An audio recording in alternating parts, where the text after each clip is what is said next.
السلام علیکم ورحمۃ اللہ وبرکاتہ۔ معزز سامعین اکرام، کچھ دن پہلے میں نے شارٹ میں ویڈیو بنایا تھا تو اس کے نیچے کامنٹ آیا تھا کہ لوگوں کو شرک کے متعلق بتایا جائے، تو میں عرض کرنا چاہتا ہوں شرک کسے کہتے ہیں؟ شرک اللہ تعالیٰ کی ذات و صفات میں کسی کو شریک ٹھہرانا شرک ہے۔ ذات میں شریک ٹھہرانے کا مطلب کیا ہے؟ ذات میں شریک ٹھہرانے کا مطلب یہ ہے کہ اللہ تعالیٰ کے ساتھ کسی اور کو شریک ماننا یا جاننا، یا یہ سمجھنا کہ اللہ تعالیٰ کے ساتھ کوئی اور خدا ہے جو اس دنیا کو چلا رہا، یہ شرک ہوا۔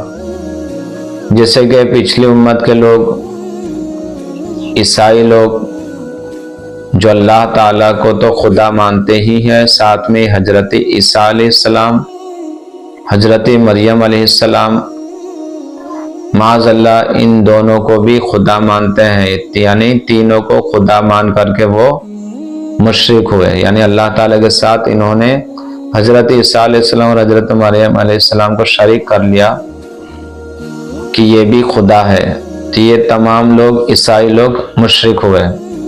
اور ہمارے ہندوستان میں جیسا کہ غیر مسلم لوگ، ان کے کئی معبود ہیں، ان کی پرستش اور ان کی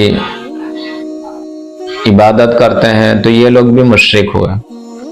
شرک کے متعلق اور وحدانیت کے متعلق خالق کائنات قرآن پاک میں ارشاد فرماتا ہے وَإِلَٰهُكُمْ إِلَٰهٌ وَاحِدٌ، تمہارا معبود، تمہارا خدا ایک معبود ہے، سورہ بقرہ کے اندر ہے۔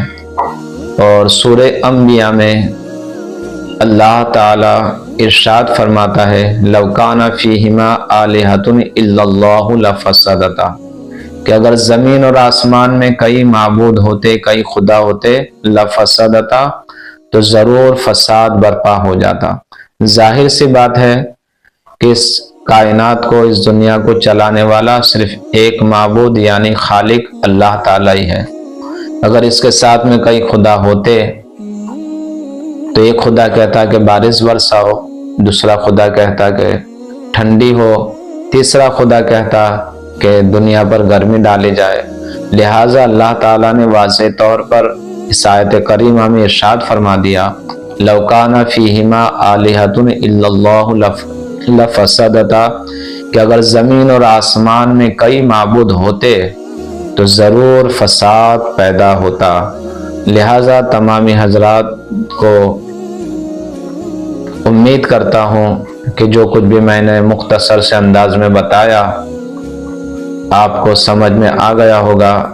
اگر کوئی کسی کا سوال ہے تو کامنٹ سیکشن میں ضرور اس کا جواب دے۔ السلام علیکم ورحمۃ اللہ وبرکاتہ۔